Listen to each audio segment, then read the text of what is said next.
Hi, Namaskar. The question based on the Maxwell equation, right? Maxwell equation से based हम questions को देखते हैं. क्लियर है क्या? अभी तक जो मैक्सवेल इक्वेशन पढ़ाए थे आपको, तो मैक्सवेल इक्वेशन कितने तरह का पढ़ाए थे आपको दोस्त, है ना? मैक्सवेल इक्वेशन कितने तरह का था? 4 तरह का.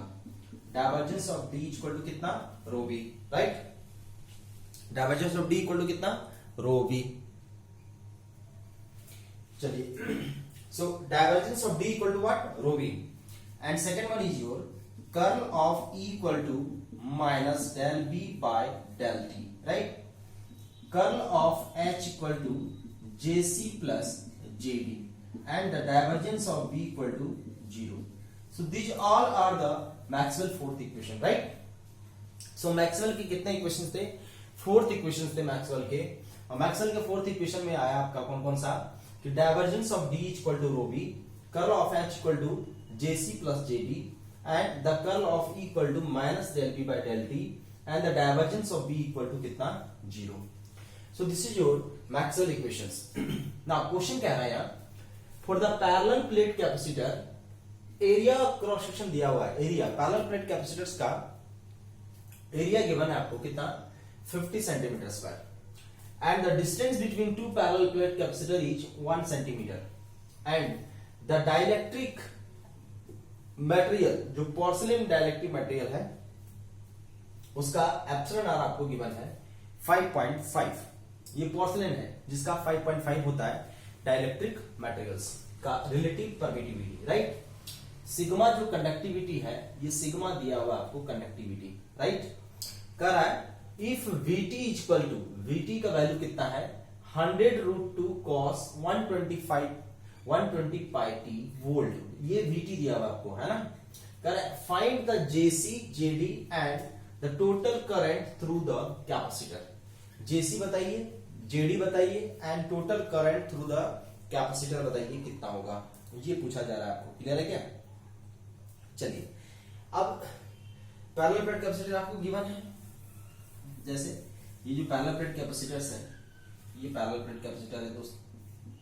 This is the applied potential V and this is your D. This current is nothing but ID current, क्योंकि ID ही किसके इक्वल है? IC के इक्वल है. This capacitance is C and here epsilon R is equal to 5.5. Now for this conductivity of sigma equal to कितना दिया हुआ है आपको? 10⁻⁻14 siemens per metre, right? So Jc equal to what? Jc is nothing but sigma into E. Sigma equal to कितना है? 10⁻⁻14. E को क्या लिख सकते हैं आप? V of D by D. So this is 10⁻⁻14. Electric field is equal to potential upon distance.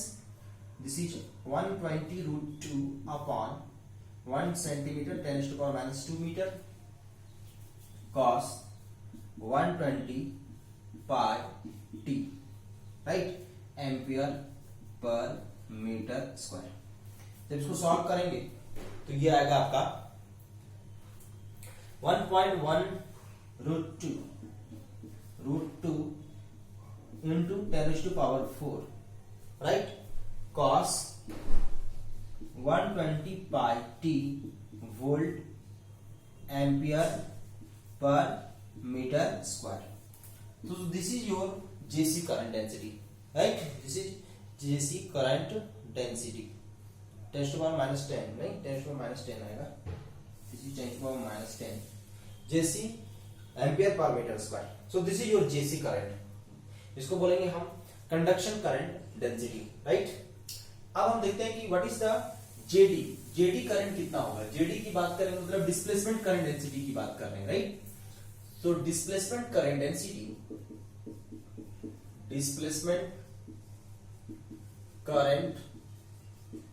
density जो displacement current density वो क्या है दोस्त आपका? Jd equal to del D by del T. Jd equal to del D by कितना है? Del T, right? चलिए, so del D by del T. D का वैल्यू कितना? Epsilon into E. D का वैल्यू क्या लिखेंगे आप? For D equal to epsilon into E. So the JD is nothing but epsilon into E मतलब epsilon into del E upon del T. So the JD is equal to epsilon del E by del t, del E by del t electric field निकाल चुके थे आप। Electric field कितना था, V by t था, मतलब del E by del t कितना आ जाएगा, देखो इलेक्ट्रिक फील्ड का अगर हम अलग से इक्वेशन देखें, सो इलेक्ट्रिक फील्ड कितना था 112 upon 10 to power minus 2 cos 120 pi T, this is volt per metre, this is your electric field, right. So J D equal to what, epsilon into del E by del T, इसको differentiate करेंगे तो बनेगा 110 upon 10 to power minus 2 into 120 pi minus sine 120 pi T into ampere per metre square.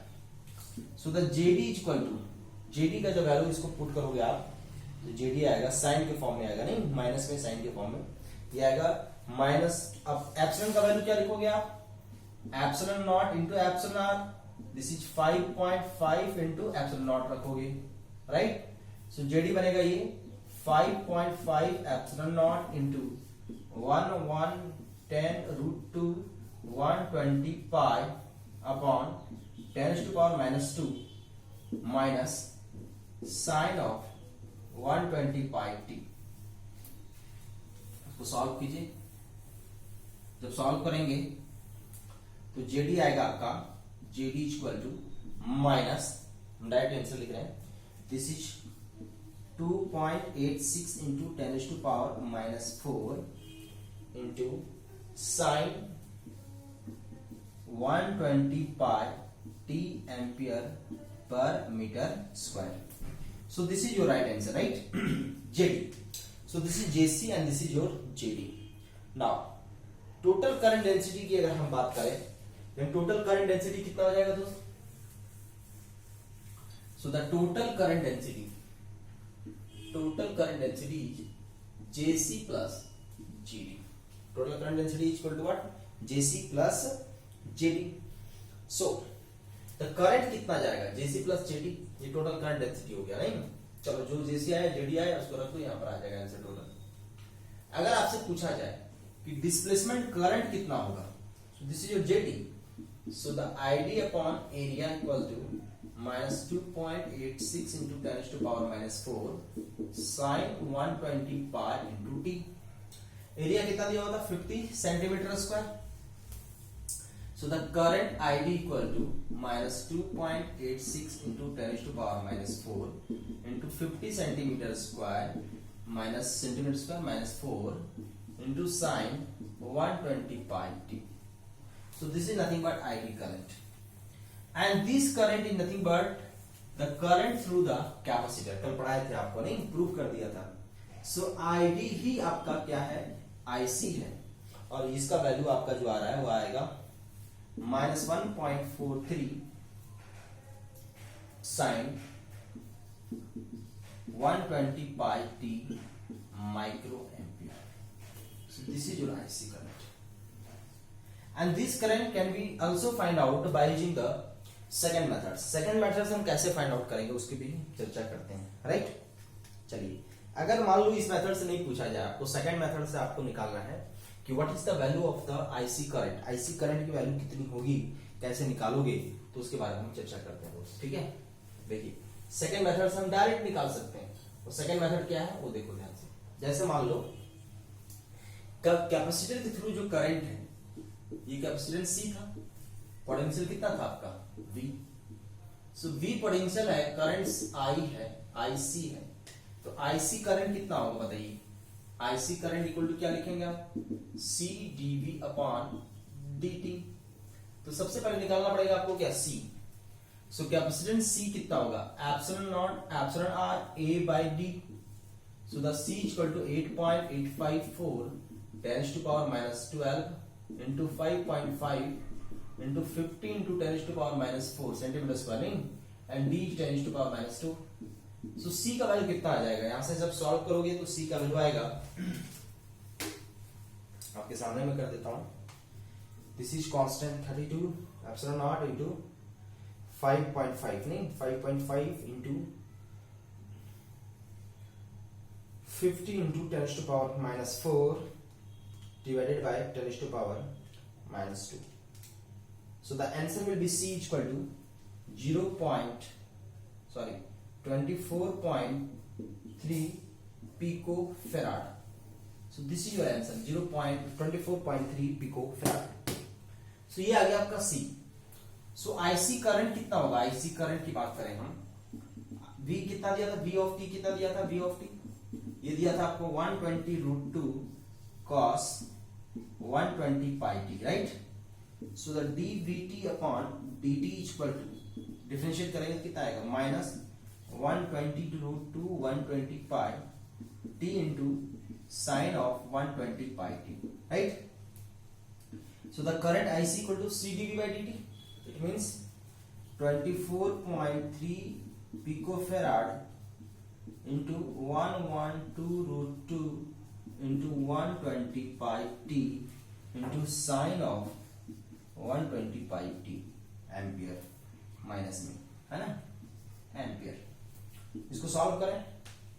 जब इसको solve करोगे तो ये आएगा आपका 112√2 120 pi नहीं, t नहीं आएगा, 1.8 है differentiation, 120 pi. This is same है ना, minus 1.43 into sine 120 pi t micro ampere. So this is the current IC, right? So by doing this all phenomena हम IC जो करंट है वो IC वही करंट है जो आपका डिस्ट्रीब्यूटेड का है, डिस्ट्रीब्यूशन का. सो यहाँ पर देख रहे हैं हम कि जो डिस्प्लेसमेंट करंट है, so the displacement current is nothing but is equal to, displacement current is equal to, जो सीरीज का क्वेश्चन अभी देख रहे हैं, so displacement current is nothing but the current through the capacitors. So displacement current represent the current through the capacitors. Capacitor के through उतना ही current जाएंगे जितना डिस्प्लेसमेंट करंट होगा. So these are the concept of the displacement current density and conduction current density. अब आते हैं next question.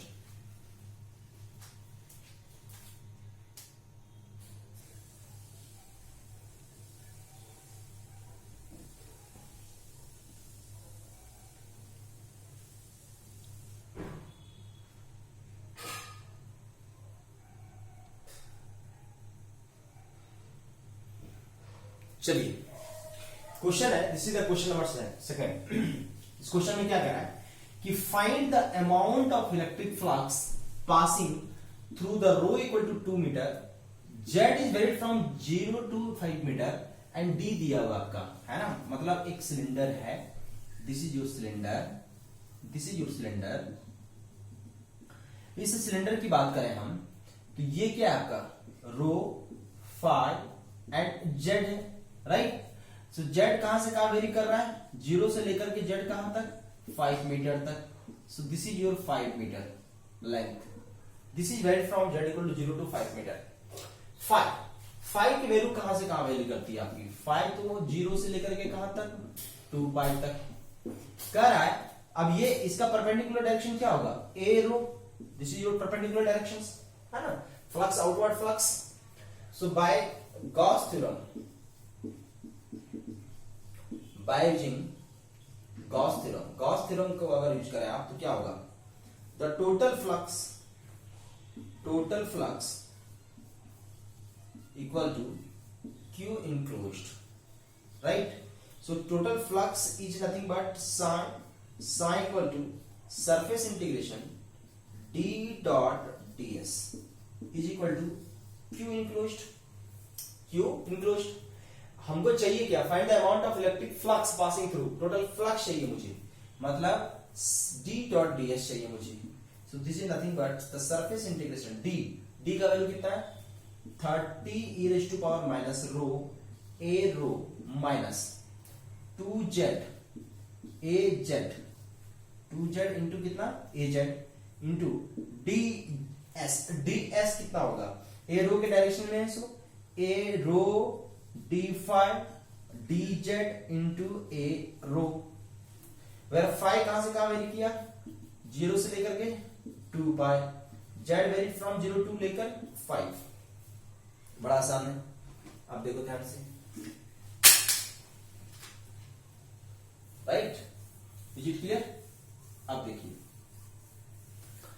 अब यहां पर पुट करेंगे अगर हम वैल्यू, यहां से देखिए a rho dot a rho 1, a z dot a rho कितना 0, so this becomes 5 is varied from 0 to 2 pi, z is varied from 0 to 5, 30 into e raised to power minus rho into rho d phi dz, d phi dz, clear.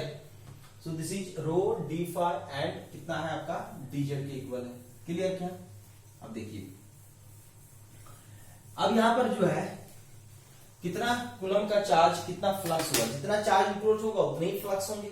चलो इसको आप करते हैं, D phi का integration कितना 2 pi into 30 into rho, रो का integration कितना है जेड, सॉरी जेड का इंटीग्रेशन कितना, रो तो भैया कांस्टेंट है यहाँ, रो कितना आपका constant, so this becomes 30 into e raised to power minus rho into rho, 30 into e raised to power minus rho into rho, clear.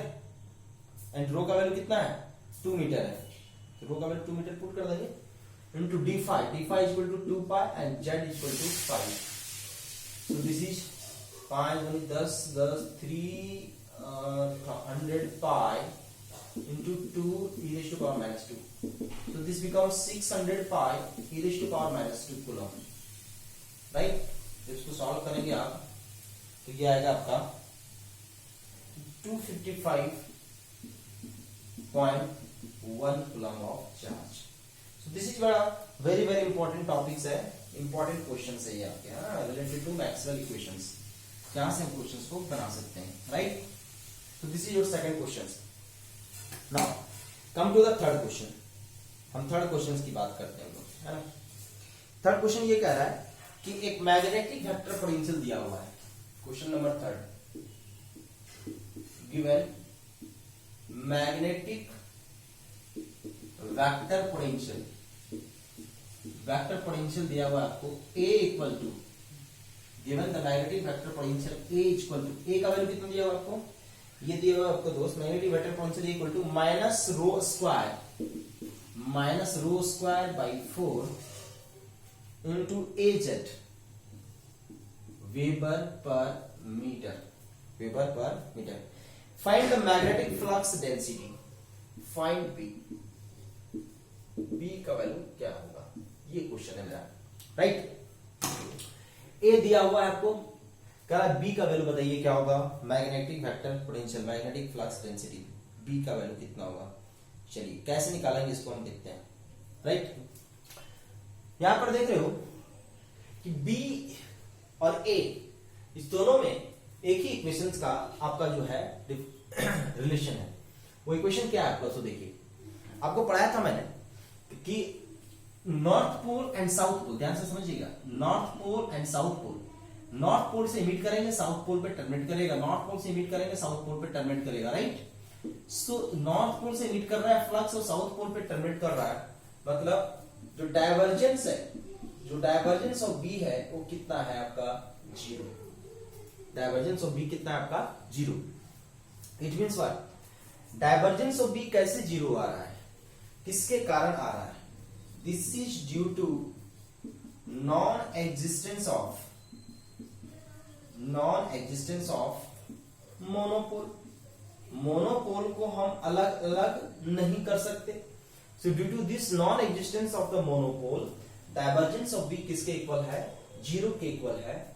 इसका मतलब जो बी है, बी किसी का कर्ल होगा, so B must be curl of any vector potential, जो आपको already पढ़ा चुके थे कि the divergence of any finite curl is equal to कितना 0। So B must be the curl of any vector potential, किसी भी वेक्टर पोटेंशियल का क्या है कर्ल है। सो we can say in the cylindrical coordinate the curl of b is equal to curl of a. So we have to find the curl of a. If you find the curl of a then that is equal to b, so b is nothing but curl of a। अब मुद्दा मेरा क्या है, अब जो main मुद्दा है दोस्त मेरा ये है कि कर्ल ऑफ ए निकाल लीजिए आप। क्या निकाल लीजिए आप, कर्ल ऑफ ए। अगर आपने कर्ल ऑफ ए निकाल लिया तब तो ये प्रॉब्लम आपका सॉल्व हो जाएगा, right? So how we can find the curl of a? So the curl of a in the cylindrical coordinate is equal to 1 by rho. This is a rho, rho a phi, a z. This is del by del rho, del by del phi, del by del z. This is a rho, rho into a phi, and this is a z. Right? चलिए. So the curl of a, this is curl of a equal to 1 by rho. यहाँ पर देखो हम value put कर दे रहे हैं यहाँ, ठीक है ना, डायरेक्ट वैल्यू पुट कर रहे हैं. ये क्या है? एजेड वैल्यू है, मतलब ये एजेड का वैल्यू है. ये टर्म कितना दिया हुआ है आपको? 0. ये टर्म कितना दिया है आपको? 0. और एजेड की वैल्यू कितना गिवन है आपको? Minus rho square by 4. Clear? चलो अब इसको सॉल्व करते हैं. तो मिल गया आपको curl of a equal to, देखिए तो जिसका डिफरेंशिएशन 0, इसका भी 0. इसका लेंगे ये रो और ये खत्म कीजिए, तो इसके साथ क्या बनेगा? This is minus rho into a phi del by del rho. Del by del rho इसका डिफरेंशिएशन करोगे तो minus rho by 2, rho by 2. ये 0 हो गया. एजेड वाला कंपोनेंट करोगे तो क्या है? 0. So the curl of A is nothing but rho square by 2 into a phi. Rho square by 2 into कितना है आपका? A phi. Clear? Rho square by 2 into a phi. ये 1 बाई रो बाहर में है, 1 बाई रो. सो रो से रो एक cancel हो गया. So the b is equal to curl of A is equal to rho by 2 into a phi, rho by 2 into a phi tesla. So this is your b. B magnetic flux density. So this is the way to calculate the magnetic flux density. हम इस तरीके से magnetic flux density को calculate कर सकते हैं, right? So this is the way to calculate the magnetic flux density. चलिए अब क्वेश्चन नंबर 4 देखते हैं हम लोग. क्वेश्चन नंबर 4 क्या कह रहा है आपका? क्वेश्चन नंबर 4 कह रहा है कि एक चार्ज है जो लोकेट किया गया है, राइट?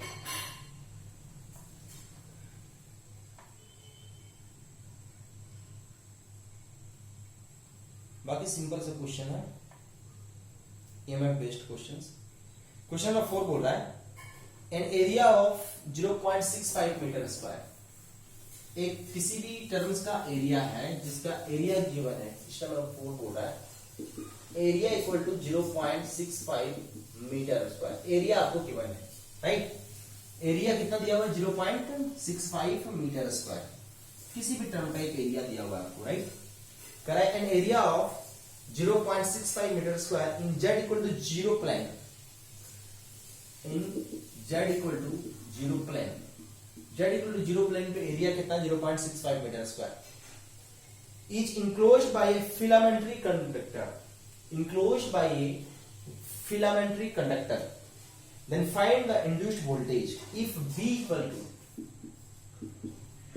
टू दिया हुआ है 0.05 into cos 0.05 into cos 10 to power 3t, and its direction is ay plus az by root 2.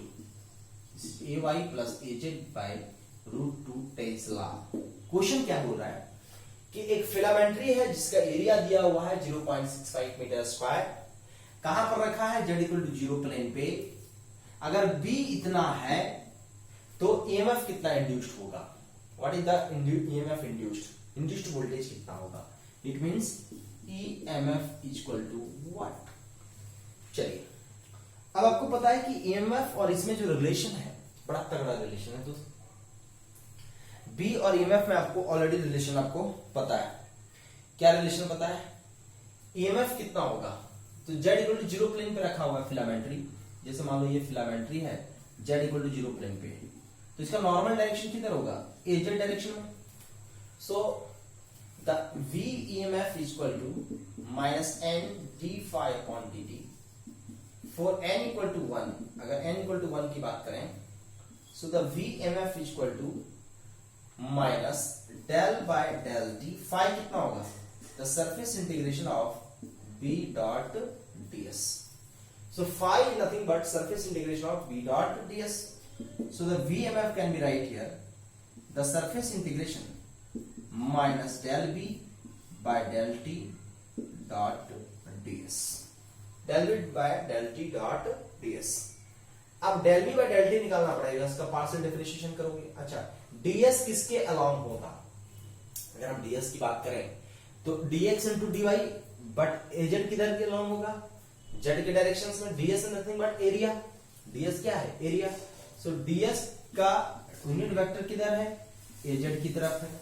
मतलब del b by del t अगर निकाल लें इस फंक्शन का तो क्या बनेगा? देखिए, partial differentiation del b by del t, this is minus 0.05 into 10 to power 3 sin 10 to power 3t into az ay plus az upon root 2 Tesla.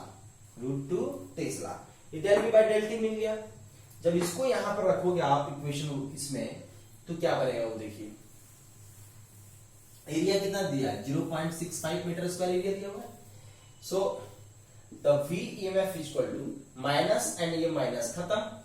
तो ये क्या बनेगा आपका? Surface integration, right, 0.05 into 10 to power 3 sin 10 to power 3t. This is ay plus az by root 2 into ds into az. So az dot az कितना हो जाएगा आपका? 1 हो जाएगा, राइट. सो V EMF कितना हो जाएगा? देखिए, 0.05 into 10 to power 3 sin 10 to power 3t. This is 1 by root 2 into surface integration of ds. और surface integration of ds क्या बताएगा? एरिया बताएगा, है कि नहीं? surface integration of ds क्या बताएगा आपको? एरिया बताएगा. So the V EMF can be right here 0.05 into 10 to power 3 sin 10 to power 3t into 1 by root 2 and area is what? 0.65 10 to power minus 4 metre square या centimetre square है? Check करना है एक बार. So you have to given metre square. So this is 0.65 metre square. जब इसको solve करेंगे आप तो सॉल्व करने के बाद आएगा आपका 0.05 into 10 to power 3 into 0.65 divided by root 2 and this is nothing but V EMF is equal to approximate 23 sin 10 to power 3t volt. So this is 23 sin 10 to power 3t volt. So this is very important question and very good questions, right? यहां से निकाल सकते हैं. लगभग आएगा 22.98, उसको 23 मान लो. ये आपका बड़ा अच्छा क्वेश्चन है, right.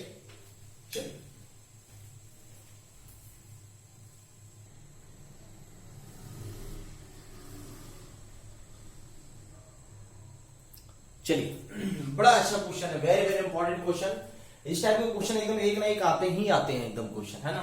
Maxwell equation based question है, बहुत बढ़िया क्वेश्चन, बहुत तगड़ा क्वेश्चन, जिसको बोलते हैं एकदम बेहतरीन क्वेश्चन. ये बहुत बार पूछ चुका है. चलिए, कह रहा question, if j equal to 1 by r cube 2 cos theta ar plus sin theta a theta ampere per metre square. ये दिया हुआ है. क्या दिया हुआ है? कंडक्शन करंट डेंसिटी दिया हुआ है. क्या? j. So here given the j is equal to conduction current density. So if j equal to 1 by r cube 2 cos theta ar sin theta a theta ampere per meter square, right? Find the current passing through a hemisphere cell. एक hemisphere cell है having the radius of 20 centimeter and theta is varied from 0 to pi by 2 and phi is varied from 0 to 2 pi. होना भी चाहिए. आपको याद होगा कि अगर स्फीयर की बात करते थे हम, स्फीयर, सो स्फीयर में हम लेते थे कि ये देखो स्फीयर, स्फेरिकल कोऑर्डिनेट में क्या लेते थे? ये this is the point, this radius is r and this is r, theta and phi. So this variation is phi and this vertical angle is theta and this theta is varied from 0 to 2 pi. This is 0 to pi. So theta is varied from 0 to pi. किसके लिए? Spherical shell के लिए. अगर हम hemisphere ले रहे हैं तो थीटा कहां? 0 से कहां तक होगा? पाई बाय 2 तक होगा. तो कह रहा है एक हेमिस्फीयर सेल है जिसका रेडियस दिया हुआ 20 सेंटीमीटर. कह रहा है कितना करंट पास करेगा अगर करंट डेंसिटी आपको गिवन है. क्वेश्चन समझ में आ गया? So you have given the current density and we have to find out the what is the value of current passing through this surface. इस सरफेस के through कितना करंट फ्लो करेगा उसको देखना है. तो ये करा हेमिस्फीयर, लो हेमिस्फीयर बना दिए. This is the hemisphere. So what's the current flowing through this hemisphere, इसके बारे में हम बात करेंगे. चलिए, so the current flowing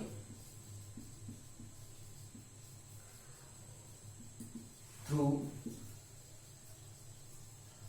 the hemisphere, hemisphere के थ्रू जो करंट फ्लो करेगा, I is equal to the surface integration J dot ds, J dot ds. Now here what is the variable? Theta and phi. R is constant, R is constant, right? So what's the current value? Current value की बात क्या होगा? So I is equal to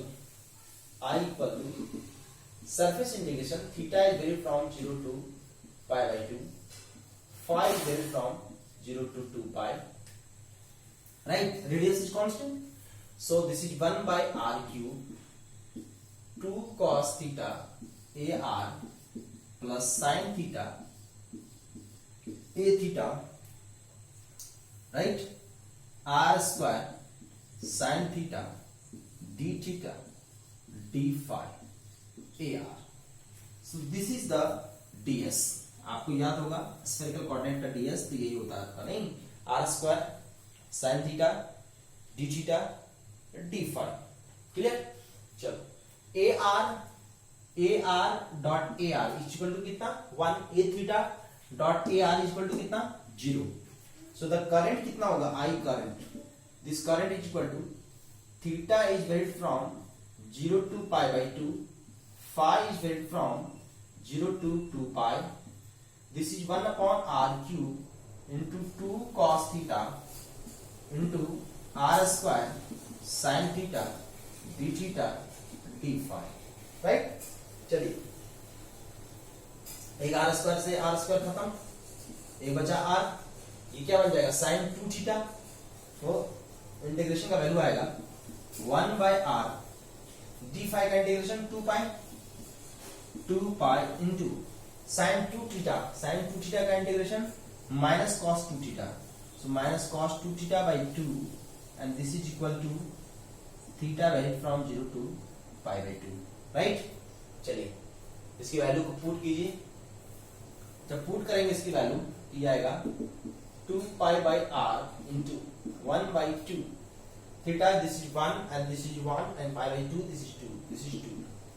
So 2 से 2 खत्म, ये बना 2 pi upon r. r कितना है? 20 centimetre, 10 to power minus 2 metre. So this is 100 pi ampere current. So this is 314.14 ampere current. So कितना करंट फ्लो करेगा? टोटल 314.14 एम्पियर करंट फ्लो करेगा. So the current flowing, current जो flow करेगा through the surface is nothing but 100 pi ampere. This is your right answer. This is your right answer. Clear? So 100 pi ampere ये आपका right answer है. So this is the current. अब next question इसी में है, second part. ये था first part. Second part कर रहा है ये spherical cell of radius 10 centimeter. मतलब करंट बताइए, spherical cell है जिसका रेडियस कितना है? 10 centimetre. So second question is इसी का पार्ट 2. ये स्फेरिकल सेल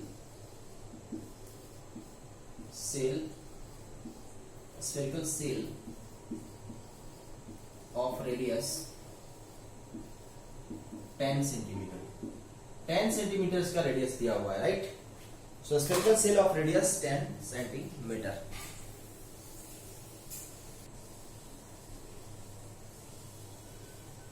चलिए, अब जो है स्फेरिकल सेल है जिसका रेडियस कितना दिया हुआ है? 10 सेंटीमीटर. अब स्फीयर के लिए निकालना है, पूरा स्फीयर के लिए. मतलब करंट कितना होगा? Current is the surface integration of J dot ds. So theta is varied from 0 to pi हो जाएगा, pi by 2 नहीं, and phi is varied from 0 to 2 pi.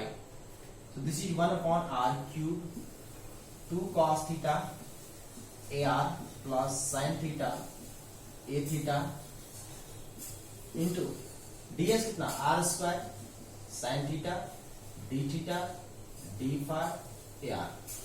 चलिए तो ये करेंगे आप क्या आएगा ये 0 to pi theta 0 to pi 5 0 to 2 pi 2 cos theta by r sine theta 2 cos theta into sin theta by r d theta d phi, and this is equal to sin 2 theta, so this is 1 by r into sin 2 theta into d phi का integration कितना 2 pi into sin 2 theta कितना, so this is 2 cos theta into sin theta, so this is minus cos 2 theta divided by 2 and theta is varied from 0 to pi. So theta को जब very करोगे 0 से पाई के बीच में ये value कितना आ रहा है, कट के देखो ये वैल्यू आ जाएगा 0। So the current flowing through the full radius जिसका 10 सेंटीमीटर है, a spherical cell having the radius 10 centimeter, current equal to 0 ampere. So the right answer is 0 ampere. Clear? So this is the very very important questions. These all are the important questions related to the current density. Clear? चलिए next question को हम बना सकते हैं आपका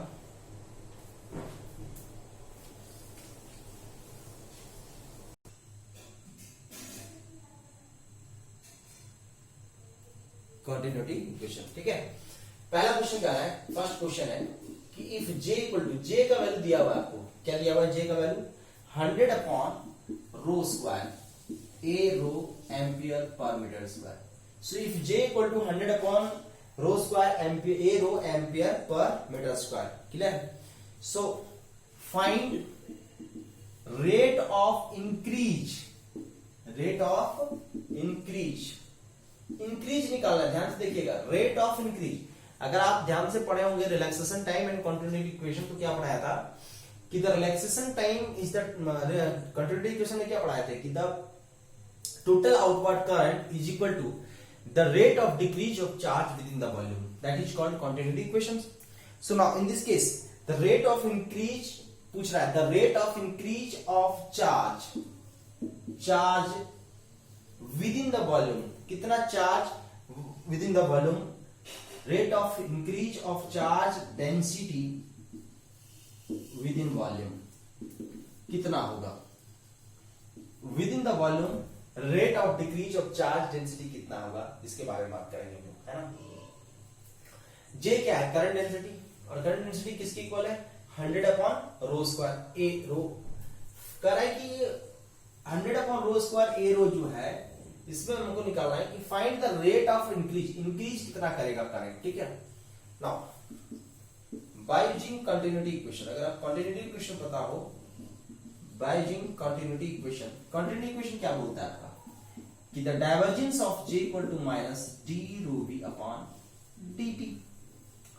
अगर इस functions का मैं डाइवर्जेंस निकाल लूं तो मुझे यहां से मिल जाएगा, है कि नहीं। So the divergence of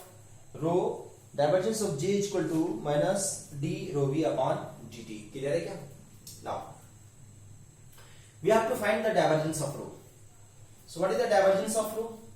Divergence of rho अगर निकालें, so divergence of rho equal to 1 by rho, आपको याद होगा 1 by rho del by del rho into 100 upon rho square, ये होगा डाइवर्जेंस। ए डॉट ए रो और रो खत्म, ए रो सो डॉट प्रोडक्ट ए रो खत्म, सो दिस इज खत्म 1 by rho, so this is minus 100 upon rho cube, this is your divergence of j। ठीक है, अब इसको उठा के यहां रख दो, ये क्या बनेगा minus 100 upon rho cube is equal to minus d rho v upon dt। अब नेगेटिव से नेगेटिव खत्म, साइन तो नेगेटिव से नेगेटिव खत्म हो गया साइन आपका, तो क्या बचा आप देखिए तो यहां से बना आपका कि the d rho v upon dt equal to 100 by rho q, 100 by rho q. Volume charge density coulomb per metre cube second, ठीक है। So this is metre cube per second, so this is your volume charge density per second. Clear है। Rate of change increase, या increase क्यों बोले इसको, क्योंकि positive आ रहा है, अगर नेगेटिव आता है तो हम क्या बोलते हैं, डिक्रीज। क्लियर है। अब इसी क्वेश्चन में सेकंड क्वेश्चन बोल रहा है, सेकंड क्वेश्चन कह रहा है इसी पार्ट का जो जे का वैल्यू दिया है, इसी पार्ट का सेकंड क्वेश्चन पार्ट बोल रहा है, second part, second question part बोल रहा है कि the total current passing through the surface, the total current कितना पास करेगा through the surface defined by rho equal to, कोई सरफेस जिसका रो का वैल्यू कितना दिया हुआ है 2 metre, defined by surface rho equal to 2 metre and z is varied from 0 to 1 and phi is varied from 0 to 2 pi। तो total current कितना होगा, राइट, ये निकालना है आपको।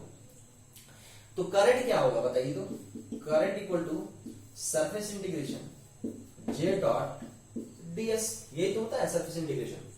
रो का वैल्यू यहां पर कांस्टेंट है, देखो वैल्यू क्या वेरी कर रहा है, phi and z, so we can say the phi is varied from 0 to 2 pi, z is varied from 0 to 2 meter, sorry 0 to 1 meter दिया हुआ है, 1 meter दिया हुआ है, 0 to 1 meter, z is varied from 0 to 1 meter, so z is varied from 0 to 1, j 100 by rho square, 100 by rho square a rho into ds, ds कितना हो जाएगा, ds is nothing but ये d phi and dz ये रो के form में है, rho d phi, so this is rho d phi dz into a rho, so a rho dot a rho की value कितनी हो जाएगी, 1 हो जाएगी, है ना। so a rho dot a rho की वैल्यू कितनी हो जाएगी, 1 हो जाएगी। अब यहां से बताइए कितना आ गया, phi का इंटीग्रेशन करेंगे तो d phi का इंटीग्रेशन कितना, 2 pi into z is varied from 0 to 1 and this is एक रो से एक rho cancel, so this is 100 upon rho into d rho, ठीक है। चलिए रो का वैल्यू कितना है आपको, d रो नहीं है, dz, रो का वैल्यू दिया हुआ है 2 metre, so this is 2 pi into 100 upon 2 meter into z is 0 to 1, so this becomes 100 pi ampere, so the current is nothing but 100 pi ampere, this is your right answer। so these are the questions based on the Maxwell equations, ये सब question जो है Maxwell equation पे based है दोस्त आपके, है ना। कुछ क्वेश्चन और देखते हैं हम लोग।